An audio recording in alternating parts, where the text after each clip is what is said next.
Hello पिला माने समस्ते केमिति अछो निश्चित भलो थिबो। तो पिला माने आज रे क्लास रे तुमरो साहित्य सुरभि बहिर तृतीय पाठ जोड़े गोटे पद्य अटे जार ना होची शपथ। तो यही पद्यटी को आज आम यही वीडियो रे डिस्कस करिबा। एहार कवि होउछंदी अनंत पट्टनायक जे कि जणे साम्यवाद कवि अटंती।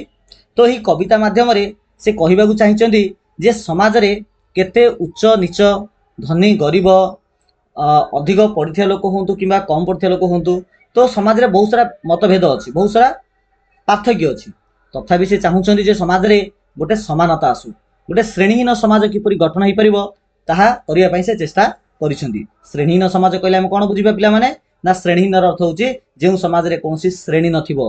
श्रेणीर अर्थ धनी गरीब बड़ लोक छोट लोक लगे कला गोरा ए प्रकार कोनसी श्रेणी नथिबो समस्ते समान रहिबे। तो यह हूँ तांकर उद्देश्य। तो सर्वप्रथम पिला माने आमे कवि परिचय टिके देखिबा। तो यांके होउछन हमर कवि अनंत पट्टनायक। तो कवि अनंत पट्टनायक ओडिया साहित्य रे प्रगतिशील चिंताधारार जणे विशिष्ट प्रवक्ता। प्रगतिशील चिंताधारा आमे कहले कोन बुझिया पिला माने ना समाज जो प्रकार परिवर्तन होउची जदि निजर चिंताधारा को आमे जदि से प्रकार परिवर्तन करि पारले ताको आमे प्रगतिशील चिंताधारा संपन्न व्यक्ति बोले आमे कहिबा। तो कवि अनंत पट्टनायक होउचंदी ए प्रकार जने व्यक्ति जे कि खोर्धा जिलार चणाहाट गाँव में 1912 मसीह जन्म ग्रहण करथिले। से जने साम्यवादी चिंताधारा रखुथिबा लोक। साम्यवादी अर्थ कौन ना समाज रे समस्ते समान से धनी हो कि गरीब हो कि उच्च हो कि नीच हो तो समस्ते समान यह साम्यवादी चिंताधारा बोली कहा जाए। तो यही साम्यवादी चिंताधारा स्वरूप से गोटे संस्था जा ना होची नवजुग साहित्य संसद। तो जेहेतु से साम्यवादी चिंताधारा रखुथिबा लोक आ तांकर समस्त लेखारे यही साम्यवादी चिंताधारा प्रकट होता है से जो नवजुग साहित्य संसद नामक गोटे संस्था द्वारा तांको मान्यता दि जाइए।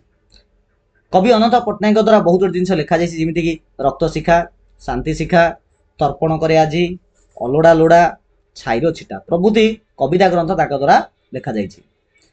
तांकर कवि दृष्टि थिला जे अत्यंत सूक्ष्म आउ ततोधिक परिमाण रे समाज सचेतन धर्मी। यार अर्थ है तांकर लेखा माध्यम रे से समाज रे सचेतनता बा अवेयरनेस आनिया पे चेष्टा करुथिले। समाज रो अशिक्षा धर्मांधता आउ अंधविश्वास ये जो निम्नमानर जो चिंताधारा अच्छी अशिक्षा धर्मांधता अंधविश्वास ये सबू किपरि समाज रो दूर हो पारिबो बा समाज रो दूरीकरण हो पारिबो ता सहित समाज रे जदि केउठी अत्याचार देखंती तेबे से अत्याचार को विरोध मत करंती आउ श्रेणीहीन समाज किपरि गठन हो पारिबो ता थिला कविंकर मुख्य उद्देश्य। से अबांतर कविता पुस्तक पई केंद्र साहित्य एकाडेमी पुरस्कार मध्य पाइछथि। तो पठित कविताटी कविंकर सृजन अभिमुख्यर बलिष्ठ परिप्रकाश अटे। तो सामाजिक जीवन रे समता आनिबा पई से स्वार्थ मिथ्या हिंसा आउ व्यथा आदि को भ्रूक्षेप न करी अर्थात कवि कहिछंदी स्वार्थ को आमे डरिबा नाही मिथ्या हिंसा आउ व्यथा ए जाको आमे डरिबा नाही कि एहा को आमे निज पाखरे रखिबा मध्य नाही। तो ये सब को भ्रूक्षेप न करी सूर्य भलिया सूर्य समर अर्थ होची सूर्य भलिबा आमे जड़िबा आ समाज रे सद्भाव आनिबा प्रेम आउ क्षमार झरणा प्रवाहित करिबा पाई प्रयास करिछंदी कवि। तो मोटामोटी रूपे आमर कवि परिचय किछि ए प्रकार थिला। बर्तमान देखिबा आमे शपथ कविताटी। तो देख पिले केते बढ़िया भाव कवि आमर लिखिछंदी सूर्य सम जलिबी मुही जह्न सम उठिबी झली पवन सम पृथ्वी छुई प्राणरु प्राणे खेलिबी ढली। पिला माने आमे समस्त जानिछे सूर्य बेले कोन ना दिन बेला आमको जी आलुओ दे थाए सारा जगत को आलोकित करे थाए से होचंदी सूर्य जहाँ को आमे रवि बोली मध्य कहि परिबा।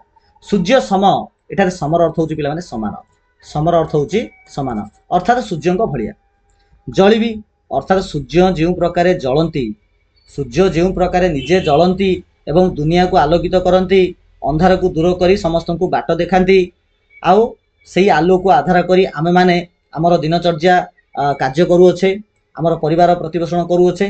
तो सूर्यंकर ये आलोक जोगु तो सूर्य जमीती निजे जलिकी निजे कष्ट जंत्रणा पाइकी अन्य मानक आलोक दियंती अन्य मानक बाट देखाती ठीक से प्रकार। तो कवि कहउछनी मु मध्य सूर्यंक भलिया जलिबी सूर्यंक भलिया मु मध्य जलिबी जलिबर अर्थ होची मु दरकार पड़े मते सिना कष्ट जंत्रणा हबो किंतु मु अन्य मानक साहाय्य करिबी जो प्रकार सूर्य अन्य मानक साहाय्य करंती मु मध्य निजे कष्ट जंत्रणा सहिकी अन्य मानक मु साहाय्य करिबी। ଜହ୍ନ ସମ ଉଠିବି ଝଳି। ଜହ୍ନ, ଜହ୍ନର ଅର୍ଥ ହଉଛି ଚନ୍ଦ୍ର, ସମର ଅର୍ଥ ହଉଛି ସମାନ, ନାଇଁ କି? ତ ଯେମିତି ସୂର୍ଯ୍ୟ ଭଳିଆ ମୁଁ ନିଜେ ଜଳିକି ଅନ୍ୟମାନଙ୍କୁ ସାହାଯ୍ୟ କରିବି, ସେମିତି ଚନ୍ଦ୍ର ଭଳିଆ ମଧ୍ୟ ମୁଁ ଉଠିବି ଆଉ ଝଲକିବି। ଦେଖ ପିଲେ, ଦିନ ବେଳା ସୂର୍ଯ୍ୟ ଥାଉଛି ଆଉ ରାତି ବେଳା କଣ ଥାଉଛି ନା ଆମର ଜହ୍ନ ବା ଚନ୍ଦ୍ର ଥାଉଛି। ଦିନ ବେଳା ସୂର୍ଯ୍ୟ ଆଲୋକ ଦିଅନ୍ତି, ଉତ୍ତାପ ଦିଅନ୍ତି, ଆଉ ରାତି ହେଲେ ଜହ୍ନ ଆମକୁ କଣ କରେ ନା ଶୀତଳତା ପ୍ରଦାନ କରେ। ଦେଖ ପିଲେ, ଦିନ ଯାକ ଲୋକମାନେ ବାହାରେ କାମ ଦାମ କରନ୍ତି, ଖରା ତରାରେ ବୁଲନ୍ତି, ପୁରା ଦେହ ପୁରା ଗରମ ହେଇଯାଇଥାଏ। ରାତିକି ଆସିଲା ପରେ ଯଦି ଆକାଶରେ ଜହ୍ନ ଅଛି ଆଉ ଥଣ୍ଡା ପବନ ଯଦି ପ୍ରବାହିତ ହଉଛି, ତେବେ ଆମ ମନ ଖୁସି ହୋଇଯିବ। ଦିନ ଯାକ ଯୋଉ ଆମେ ପରିଶ୍ରମ କରିଥିବା, ସେ ପରିଶ୍ରମରୁ ଆମେ ଟିକେ ଲାଘବ ପାଇବା, ଆମକୁ ଟିକେ ଭଲ ଲାଗିବ।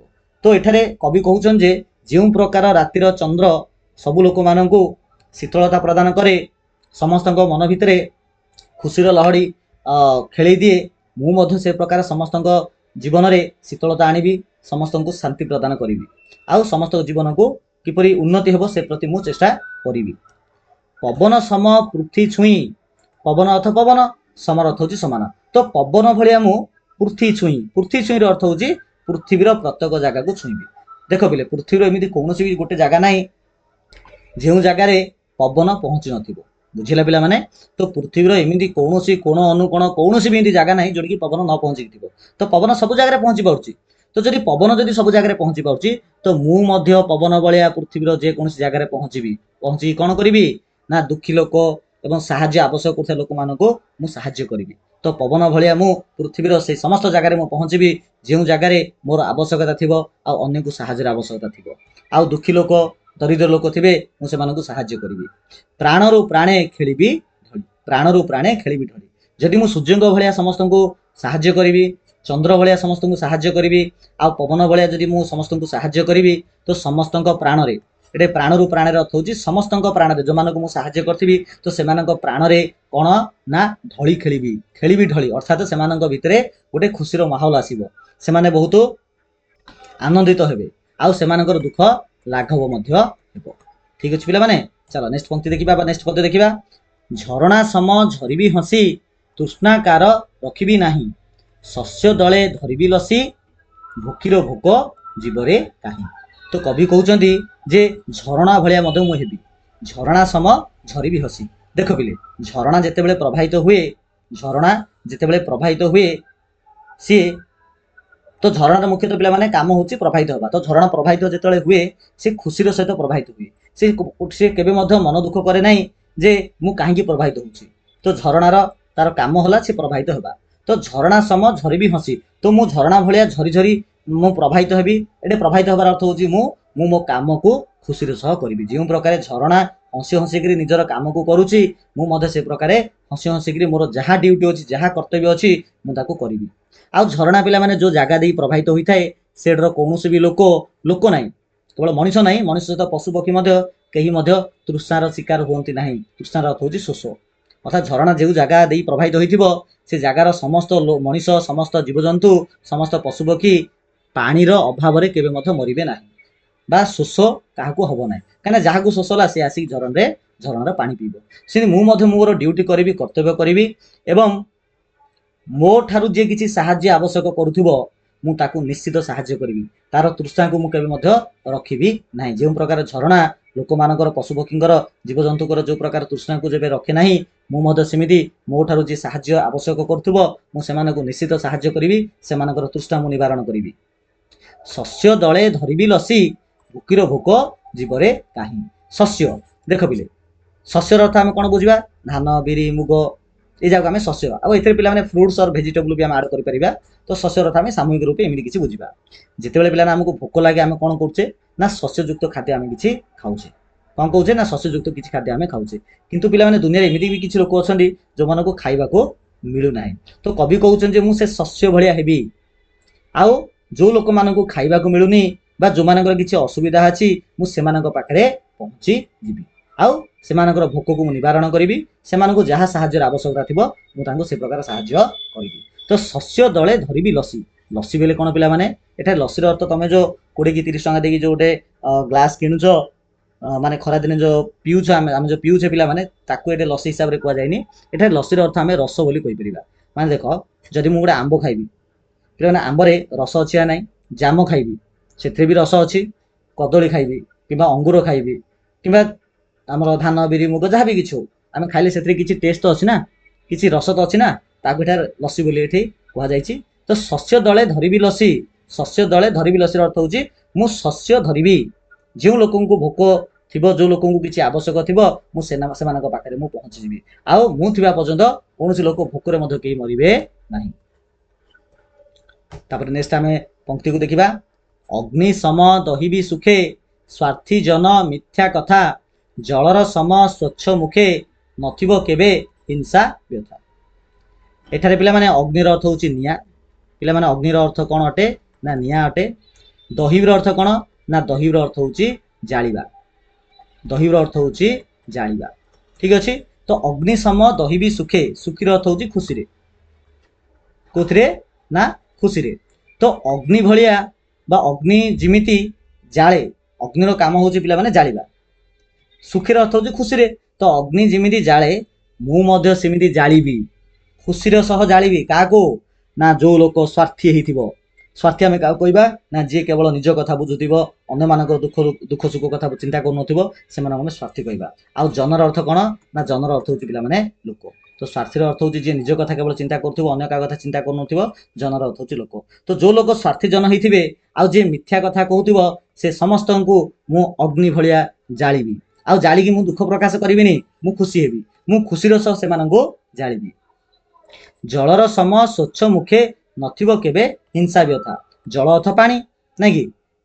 ତ କବି ଏଠାରେ କହୁଛନ୍ତି ଅଗ୍ନି ଭଳିଆ ହେବି ବୋଲି କହିଛନ୍ତି, ସେମିତି ପାଣି ଭଳିଆ ହେବି ବୋଲି ମଧ୍ୟ କହିଛନ୍ତି। ତ ପାଣି ଭଳିଆ ମଧ୍ୟ ମୁଁ ହେବି। ତ ପାଣି ଯେଉଁ ପ୍ରକାର ସ୍ୱଚ୍ଛ ଅଟେ, ପାଣି ଯେଉଁ ପ୍ରକାର ସ୍ୱଚ୍ଛ ଅଟେ ବା ସଫା ସୁତୁରା ଅଟେ, ମୁଁ ମଧ୍ୟ ପାଣି ଭଳିଆ ସେ ପ୍ରକାର ସଫା ସୁତୁରା ରହିବି। ମୋ ମୁଖରେ ସବୁବେଳେ ହସ ହସ ବା ସ୍ୱଚ୍ଛତା ମୁଁ ରଖିବି।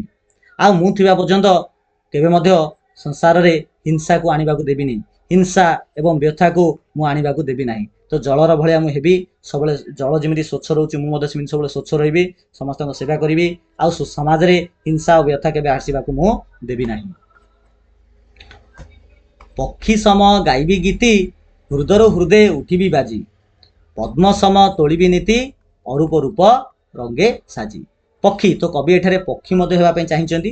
ଯେମିତି ପକ୍ଷୀ ପିଲାମାନେ ଗୀତ ଗାଏ, ପକ୍ଷୀ ଯେମିତି ଗୀତ ଗାଏ, ଆଉ ସେ ଗୀତକୁ ଯେତେବେଳେ ଆମେମାନେ ଶୁଣୁଛେ ଆମର ହୃଦୟ କ'ଣ ହେଉଛି? ନା ବାଜି ଉଠୁଛି। ବାଜି ଉଠିବାର ଅର୍ଥ ହେଉଛି ଆମକୁ ଭଲ ଫିଲ୍ ହେଉଛି। ଯେମିତି ପକ୍ଷୀ ଯେତେବେଳେ ଗୀତ ଗାଏ ବା କୋଇଲି ଯେତେବେଳେ ଗୀତ ଗାଏ, ତ ସେ ଗୀତକୁ ଯେତେବେଳେ ଆମେ ଶୁଣୁଛେ ତ ଆମର ହୃଦୟ କ'ଣ ହେଉଛି? ନା ବାଜି ଉଠୁଛି, ଆମକୁ ଖୁସି ଲାଗୁଛି। ତ ସେମିତି ମୁଁ ପକ୍ଷୀ ଭଳିଆ କ'ଣ କହିବି? ଗୀତି ଗାଇବି ବା ଗୀତ ଗାଇବି। ଏଠି ଗୀତର ଅର୍ଥ ଆକ୍ଚୁଆଲି ଗୀତ ନାହିଁ, ଏ ଗୀତର ଅର୍ଥ ହେଉଛି କଥା। ତ ପକ୍ଷୀ ଯେମିତି ଗୀତ ମାନେ ସୁମଧୁର ଗୀତ ଗାଏ, ସମସ୍ତଙ୍କ ମନକୁ କିଣି ନିଏ, ତ ମୋର କଥା ମଧ୍ୟ ସେ ପ୍ରକାର କିଛି ରହିବ। ବା ଅନ୍ୟମାନଙ୍କୁ ମୁଁ ଯେତେବେଳେ କଥା ହେବି ଅନ୍ୟମାନଙ୍କ ସହିତ, ସେ ପ୍ରକାର ମୁଁ ମଧୁର କଥା ହେବି, ଯେମିତି ସମସ୍ତେ ମୋତେ ତାଙ୍କ ହୃଦୟରୁ ଭଲ ପାଇବେ। ବା ମୋର କଥା ଗୁଡ଼ିକ ତାଙ୍କ ହୃଦୟରେ ରହିଯିବ, ମୁଁ ସେମିତି କଥା କହିବି। ପଦ୍ମ ସମ ତୋଳିବି ନୀତି, ଅରୂପ ରୂପ ରଙ୍ଗେ ସାଜି। ପଦ୍ମ ବେଲେ କ'ଣ? ଆମେ ଜାଣିଛେ ପିଲାମାନେ ଲୋଟସ୍ ଅର୍ଥ ପଦ୍ମ ଅଟେ। ଦେଖ ବେଲେ ପଦ୍ମ ସମ ତୋଳିବି ନୀତି କହିଲେ ଆମେ କ'ଣ ବୁଝିବା? ଦେଖ, ଗୋଟେ ଡକ୍ଟର ଅଛି ପିଲାମାନେ, ଗୋଟେ ଡକ୍ଟର ଅଛି, ହେଲା କି? ଡକ୍ଟର ପୁଅ ଯଦି ପିଲାମାନେ ଡକ୍ଟର ହବ, ତ ସେଟା ସେତେ ବଡ଼ କଥା ନାହିଁ। କିନ୍ତୁ ଯଦି ଗୋଟେ ଚାଷୀ ଅଛି, ଗୋଟେ ଫାର୍ମର ଅଛି ପିଲାମାନେ, ଯଦି ଫାର୍ମରର ପୁଅ ଯଦି ଡକ୍ଟର ହେଲା, ସେଟା ବଡ଼ କଥା। କାହିଁକି ନା ଫାର୍ମର ପାଖରେ ସେତିକି ସାଧନ ନାହିଁ, ସେତିକି ସୁବିଧା ନାହିଁ ନିଜ ପିଲାକୁ ଡକ୍ଟର କରିବା ପାଇଁ। ତଥାପି ଯଦି ତା ପୁଅ ଯଦି ଜଣେ ଡକ୍ଟର ହେଇପାରୁଛି, ତେବେ ସେଟା ବଡ଼ କଥା।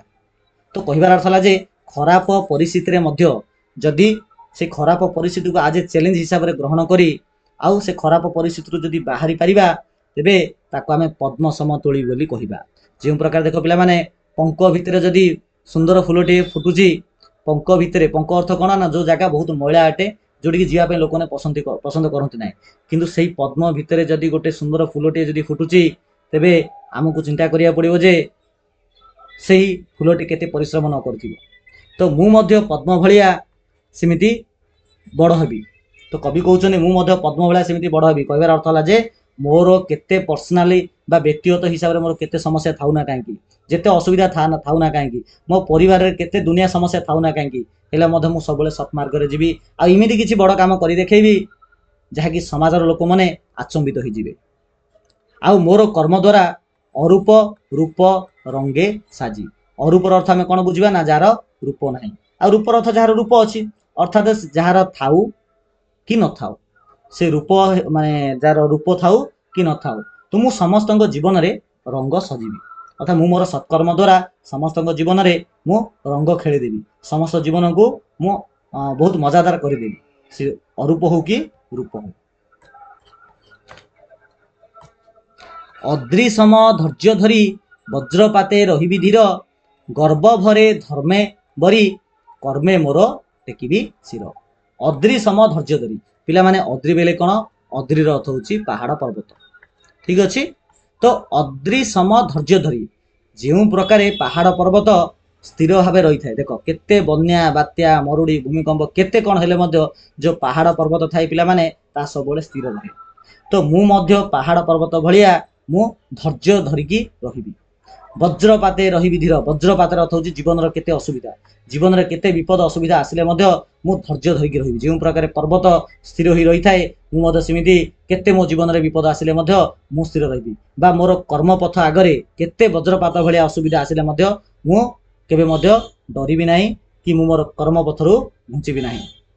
गर्व भरे धर्मे बरी कर्मे मोर टेकिबी शिर धर्मे अर्थ धर्म मार्गरे धर्मेर अर्थ होची धर्म मार्गरे बरीर अर्थ होची कार्य करिबा तो मु मोर जहाँ धर्म अच्छी जहाँ नियम अच्छी मु से हिसाब से चलिबी मु मोर धर्म रूपक कर्म को मु करि चलिबी। आउ पिला माने देखो जदि आमे धर्म रूपक कर्म जदि करि जिबा तेबे आम मन भितरे प्राउड आसीबो कोन आसीबो पिला माने ना प्राउड आसीबो गर्व आसीबो किंतु एठारे गर्वर अर्थ से अहंकार वाला गर्व नाही एठारे गर्व अर्थ आमे कोन बुझिबा ना जदि गोटे चाषीर पुओ जदि डॉक्टर हेई पाउची तेबे ता बापा को आ माँ को जो प्राउड फील हम जो गर्व फील हम से गर्व कथा कहुई तो जदि मु जदि धर्म बरे जीवी धर्मर मार्गरे जीवी तेरे मो मन भितर प्राउड फील आसो आउ कर्मे मोर टेकिबी शिर मोर जहाँ कर्म अच्छी ताकू निष्ठार सह करी आउ जेतु कर्म को मोर निष्ठार सह करी तो मत लाज शरम किसी ना मु मोर मुंड को शिर अर्थ मुंड को सब मुझे टेकिकी चलि अपमानित कि लज्जार मत टिले हेले टेंशन नहीं। नेक्स्ट पंक्ति देख सिंधु सम फेराई देवी जीए से देव सरल हास धरणी सम नेबिरे नेबी बक्षे बही दुख प्रास तो यही पंक्ति रे कवि आमर सिंधु अर्थात सिंधुर अर्थ होची पिला माने समुद्र सिंधुर अर्थ होची समुद्र आ धरणीर अर्थ होची पृथ्वी तो यही पंक्ति रे कवि समुद्र आ पृथ्वी हेबा चेष्टा करछन्ती तो सिंधु सम फेराई देवी देख पिले जदि आम समुद्र को तुम मैंने जाइथिबो जानिथिबो जे समुद्र तुम जदि किछि फिंगिबो से पैसा फिंग कि पानी बोतल फिंग कि जहाँ फिंगुछ फिंग समुद्र केबे मध्य तुम जिनस रखिबो ना सी आउथे रिटर्न करदेबो कोई तो तुमको न दे पारे किंतु आउ काहाकू मते से देदेबो से मते काहा जिनस केबे रखिबो ना तो मु मध्य समुद्र भलिया हेबी तो कवि कहउछनी मु मध्य सिंधु सम अर्थात सिंधु भलिया हेबी आउ फेराई देवी रिटर्न करदेबी कौन रिटर्न करबी ना जीए से देव सरल हास जीए से देव सरल हास सरल अर्थ सरल हासर अर्थ हस अर्थात मो सहित जी हस हस कथा कह मो सहित भल व्यवहार देखेब मुझे भल व्यवहार हस हस कथा कहि अर्थात मत जी जहाँ दब मुझे रिटर्न करी तो सिंधु सम फेराई देवी जी से देव सरल हास जी मो सहित मीठा मीठा कथा कह मीठा मीठा संपर्क रखिब भल काम कर मो सहित तो मुझे निश्चित रूपे तार जिनस जहाँ नहीं ताको मु फेराई देवी। सेमती धरणी सम नेबिरे नेबी बक्षे बही दुख प्रास धरण अर्थ हूँ कौन पिला ना पृथ्वी देख बोले पृथ्वी उपर जो मनीष जाति अच्छा खाली मनीष ना मनीष हूँ कि पशु पक्षी केते उत्पात होती केते डिआडी केते चकड़ा चकड़ी होती केते खोलाखोली कर नुआ नुआ सब जिन तैयारी होती तो पृथ्वी उपर तो ओजन पड़ुव ना तथापि आज पर्यटन पृथ्वी केबे तुमको कंप्लेन करिछि जे मो पर एमती कहीं करछ बोली नाही नाही पिला माने पृथ्वी आजीवन केबे करिनि तो कवि एठारे कहउछने मु मध्य सेही पृथ्वी भलिया हेबी अर्थात मो ऊपर केते कि अन्य अत्याचार कले मध्य अन्य अत्याचार कले मध्य इमी नाइ जे मु तांको उल्टा असुविधारे पकेइबी सेमिति किछि नाइ तो धरणी सम नेबिरे नेबी बक्षे बही दुख प्रास तो पृथ्वी माता जिमिति अन्य समस्तଙ୍କର दुख दुर्दशा को ग्रहण कर दियंती जो भितर को नै जांती मु मध्य कोन हेबी ना पृथ्वी भलिया हेबी आ समस्तଙ୍କର नै जीवी कोन नै जीवी ना समस्तଙ୍କର जहाँ दुख अछि प्रासर अर्थ जंत्रणा कष्ट जहाँ भी अछि मु ताको सब मु नै जीवी जिमिति पृथ्वी समस्तଙ୍କର दुख प्रास को नै जाए मु मध्य समस्तଙ୍କର दुख प्रास को मु नै जीवी। नेक्स्ट पंक्ति रुगुण जन पारुषे रही शुश्रूषारे लागिबी तार नृत्य रवे मृत्यु जही आणिबी तही सृष्टिधार रुगुण अर्थ होची रोगिला रुगुण अर्थ होची पिला माने रोगिला ठीक अछि जनर अर्थ होची लोक पारुषे अर्थ होची पाखरे ପାରୁସେର ଅର୍ଥ ହେଉଛି କ'ଣ ପିଲାମାନେ ନା ପାଖରେ। ଠିକ ଅଛି, ରହିର ଅର୍ଥ ରହିବା, ରହିର ଅର୍ଥ ହେଉଛି ରହିବା। ତ କବି ଏଠାରେ କହୁଛନ୍ତି ଯେ ରୁଗୁଣ ଜନ ପାରୁସେ ରହିବ, ଅର୍ଥାତ୍ ଯିଏ ଯେଉଁ ଲୋକ ରୋଗିଲା ଥିବ, ଯାହା ଦେହ ଖରାପ ଥିବ, ମୁଁ ତାର ସବୁବେଳେ ପାଖରେ ରହିବି, ସେମାନଙ୍କ ସେବା କରିବି। ଶୁଶ୍ରୂଷାର ଅର୍ଥ ହେଉଛି ପିଲାମାନେ ସେବା। ଶୁଶ୍ରୂଷା କରିବାର ଅର୍ଥ ହେଉଛି ସେବା କରିବା। ବୁଝିଗଲା? ତ ଯେଉଁ ଲୋକ ରୋଗିଲା ଥିବ, ଯେଉଁ ଲୋକ ଅସୁବିଧାରେ ଥିବ, ମୁଁ ସେମାନଙ୍କ ପାଖରେ ସବୁବେଳେ ରହିବି ଆଉ ସେମାନଙ୍କର ସେବା କରିବି, ତାଙ୍କ ସେବାରେ ମୁଁ ଲାଗିଯିବି। ନୃତ୍ୟ ରବେ ମୃତ୍ୟୁ ଜହି ଆଣିବି ତହିଁ ସୃଷ୍ଟି ଧାର। ନୃତ୍ୟ ରବେ ମୃତ୍ୟୁ ଜହି, ଯେଉଁ ଲୋକ ରୋଗିଲା ଥିବ, ହେଲେ ଯେଉଁ ଲୋକ ରୋଗିଲା ଥିବ ସିଏ ହୁଏତ ମରିବାକୁ ଯାଉଥିବ, ତା ପାଖକୁ ହୁଏତ ମୃତ୍ୟୁ ମଧ୍ୟ ଆସିଯାଇଥିବ, କିନ୍ତୁ ମୁଁ ଯଦି ତା ପାଖରେ ଅଛି, ତେବେ ମୃତ୍ୟୁ ଯିଏକି ନୃତ୍ୟ କରୁଥିବ ଆଉ ଏହି ରୋଗିଲା ଲୋକକୁ ଛଡ଼େଇ ନେବା ପାଇଁ ଚେଷ୍ଟା କରୁଥିବ, କିନ୍ତୁ ମୁଁ ମୋର ସେବା ବା ମୁଁ ଏତେ ସେବା କରିବି ଯେ ତାକୁ ମୁଁ ବଞ୍ଚେଇ ଦେବି, ମିନ୍ସ ତାକୁ ମୃତ୍ୟୁ ମଧ୍ୟ ନେଇପାରିବ ନାହିଁ, ଆଉ ମୁଁ ଆଣିବି ତା ଜୀବନରେ ସୃଷ୍ଟିଧାରା, ତା ଜୀବନରେ ନୂଆ ଜୀବନ, ମୁଁ ତା ପାଇଁ ନୂଆ ଜୀବନ ମୁଁ ଆଣିଦେବି। ତ ରୋଗିଲା ଲୋକ ପାଖରେ ମୁଁ ସବୁବେଳେ ରହିବି ଆଉ ତାର ମୁଁ ଏମିତି ସେବା କରିବି ଯେ ମୃତ୍ୟୁ ଯିଏକି ନୃତ୍ୟ କରିକି ଆସିଥିବ ତାକୁ ନେବା ପାଇଁ ବୋଲି, କିନ୍ତୁ ସେ ନେଇପାରିବ ନାହିଁ, ମୁଁ ତାର ଜୀବନ ବଞ୍ଚାଇ ଦେବି। ଦୃଷ୍ଟି ହେବି ଅନ୍ଧ ଲାଗି ଯଷ୍ଟି ହେବି ଖଞ୍ଜଟିର, ମର୍ମୁ କୋଟି ବାରତା ମାଗି ନିର୍ବିକାର ହେବିରେ ଗିର। ପିଲାମାନେ ଦୃଷ୍ଟି ଅର୍ଥ ଆଖି, ଏଠି ଦୃଷ୍ଟି ଅର୍ଥ କ'ଣ? ଆଖି ବୋଲି ଆମେ ଚିନ୍ତା କରିବା। ଅନ୍ଧର ଅର୍ଥ ତ ଦୃଷ୍ଟି ହେବି ଅନ୍ଧ ଲାଗି, ଅର୍ଥାତ୍ ଯେଉଁ ଲୋକ ଅନ୍ଧ ଥିବ ମୁଁ ତା ପାଇଁ ତାର ଆଖି ହେବି, ଅନ୍ଧ ଲୋକ ପାଇଁ ମୁଁ ତାର ଆଖି ହେବି। ଆଉ ଜଷ୍ଟି, ଜଷ୍ଟର ଅର୍ଥ ହେଉଛି ପିଲାମାନେ ବାଡ଼ି, ଜଷ୍ଟିର ଅର୍ଥ ହେଉଛି ବାଡ଼ି। ଖଞ୍ଜଟିର ବେଲେ କ'ଣ ନା ଛୋଟ ଲୋକ, ଛୋଟ ଲୋକକୁ ଆମେ ଖଞ୍ଜଟିର ବୋଲି କହିବା। ତ ଅନ୍ଧ ଲୋକର ମୁଁ ଆଖି ହେବି, ଅନ୍ଧ ଲୋକର ଆଖି ହୋଇ ମୁଁ ତାଙ୍କର ସେବା କରିବି, ଆଉ ଯିଏ ଛୋଟା ଥିବ ମୁଁ ତା ପାଇଁ ବାଡ଼ି ହେବି, ବାଡ଼ି ହୋଇକି ତାର ମୁଁ ସେବା କରିବି। ମର୍ମୁ କୋଟି ବାରତା ମାଗି ନିର୍ବିକାର ହେବିରେ ଗିର। ଗିରର ଅର୍ଥ ହେଉଛି ପିଲାମାନେ ପର୍ବତ, ଅର୍ଥାତ୍ ଯେଉଁ ପ୍ରକାର ପର୍ବତ ସବୁବେଳେ ଯେକୌଣସି ପରିସ୍ଥିତିରେ ଦୃଢ଼ ନିଶ୍ଚିନ୍ତତାର ସହିତ ସେ ନିଜର କର୍ମ କରିଚାଲିଥାଏ, ମୁଁ ମଧ୍ୟ ସେହି ପର୍ବତ ଭଳିଆ, ପାହାଡ଼ ପର୍ବତ ଭଳିଆ ସ୍ଥିର ରହିବି, ନିର୍ବିକାର ହୋଇ ରହିବି। ଆଉ ଅନ୍ଧ ଲୋକର ଆଖି ହେବି ଆଉ ଛୋଟା ଲୋକର ମୁଁ ବାଡ଼ି ହେବି। ତ ଅନ୍ଧ ଲୋକର ଆଖି, ଛୋଟା ଲୋକର ବାଡ଼ି ହୋଇ ମୁଁ କାମ କରିବି। କାମ କରିବା ମଝିରେ କେତେ ମର୍ମୁ କୋଟି ବାରତା ମାଗି, କେତେ ଜୀବନରେ ମୋର ଅସୁବିଧା ଆସିଲେ ମଧ୍ୟ, କେତେ ପ୍ରତିବନ୍ଧକ ଆସିଲେ ମଧ୍ୟ ମୁଁ ତାହାକୁ ଖାତିର କରିବି ନାହିଁ, ମୁଁ ନିର୍ବିକାର ହୋଇକରି ପର୍ବତ ଭଳିଆ ଦୃଢ଼ତାର ସହ ମୁଁ ରହିବି ଆଉ ସେମାନଙ୍କର ମୁଁ ସେବା କରିବି। ଏହାପରେ ମୁହିତ ନୁହେଁ ମୋହରି ପାଇଁ ସବୁରି ଲାଗି ମୋହରି ପ୍ରାଣ, ସମତା ପଥେ ପତାକା ବାହି ଶାନ୍ତିର ମୁଁ ରଚିବି ଗାନ। ତ କବି କହୁଛନ୍ତି ଯେ ମୁହିତ ନୁହେଁ ମୋହରି ପାଇଁ, କହିବାର ଅର୍ଥ ହେଲା ଯେ ମୋର ଜୀବନ କେବଳ ମୋ ପାଇଁ ନୁହେଁ, ଅର୍ଥାତ୍ ମୁଁ ସ୍ୱାର୍ଥପର ନୁହେଁ ଯେ ମୁଁ କେବଳ ନିଜ ଚିନ୍ତା ଏକା କରିବି। ତ ମୁଁ କେବଳ ନିଜ ଚିନ୍ତା ମୁଁ କରିବି ନାହିଁ, କାହିଁକି ନା ମୋ ଜୀବନ କେବଳ ମୋହରି ପାଇଁ ନୁହଁ, ସବୁରି ଲାଗି ମୋହରି ପ୍ରାଣ, ମୋର ଯେଉଁ ପ୍ରାଣ ବା ମୋର ଯେଉଁ ଜୀବନ ଅଛି ତାହା ସମସ୍ତଙ୍କ ପାଇଁ, ସାଇ ପଡ଼ିଶା ଲୋକ ବା ଭାରତର ଯେକୌଣସି ପ୍ରତ୍ୟେକ ଲୋକ ପାଇଁ ମୋ ଜୀବନ ଅଟେ। ଯଦି ମୁଁ ସେମାନଙ୍କର ସେବା କରିପାରିଲି ତାଠୁ ବଡ଼ କିଛି ନାହିଁ। ସମତା ପଥେ ପତାକା ବାହି, ତ ସମାଜରେ କ'ଣ କରିବି ନା ସମତା ଆଣିବା ପାଇଁ ମୁଁ ଚେଷ୍ଟା କରିବି। ସମତାର ଅର୍ଥ ହେଉଛି ସମସ୍ତେ ସମାନ, ବା ଯେଉଁଟାକି ଲେଖକ ମଧ୍ୟ ବା କବି ମଧ୍ୟ କହିଛନ୍ତି ଯେ କ'ଣ ନା ଶ୍ରେଣୀହୀନ ସମାଜ ଗଠନ କରିବେ, ଯେଉଁଥିରେ ସମସ୍ତେ ସମାନ ଥିବେ। ତ ସମତା ପଥେ ପତାକା ବାହି, ତ ସମାଜରେ ଯେମିତି ସମତା ଆସିବ ସେ ପ୍ରତି ମୁଁ ଚେଷ୍ଟା କରିବି। ଆଉ ଶାନ୍ତିର ମୁଁ ରଚିବି ଗାନ, ସମସ୍ତେ ସମାଜରେ ଯେମିତି ଶାନ୍ତିରେ ରହିବେ, କେହି ଝଗଡ଼ା ଝଗଡ଼ି କରିବେ ନାହିଁ, ମାଡ଼ଗୋଳ ଗଣ୍ଡଗୋଳ କରିବେ ନାହିଁ, ସମସ୍ତେ ଖୁସିର ସହ ଶାନ୍ତିର ସହ ରହିବେ, ମୁଁ ସେଥିପ୍ରତି ଚେଷ୍ଟା କରିବି। ତ ପିଲାମାନେ এই ପ୍ରକାର ଆମର ପଏମ୍ ଏଠି କମ୍ପ୍ଲିଟ୍ ହେଲା। ଆଶା କରୁଛି ପୁରା ଡିଟେଲ୍ସ ତୁମମାନେ ବୁଝିପାରିଥିବ। ଏହାର ପରବର୍ତ୍ତୀ ଭିଡ଼ିଓରେ ପିଲାମାନେ ଏହାର ଯେଉଁ ପ୍ରଶ୍ନ ଉତ୍ତର ଅଛି ତା ଭିଡ଼ିଓକୁ ଆମେ ବା ତାକୁ ଆମେ ଡିସ୍କସ୍ କରିବା। ଠିକ୍ ଅଛି, ତ ଚାଲ ଭିଡ଼ିଓକୁ ଏଠି ଆମେ ଏଣ୍ଡ କରିବା। ସମସ୍ତଙ୍କୁ ଥ୍ୟାଙ୍କ ୟୁ ସୋ ମଚ୍।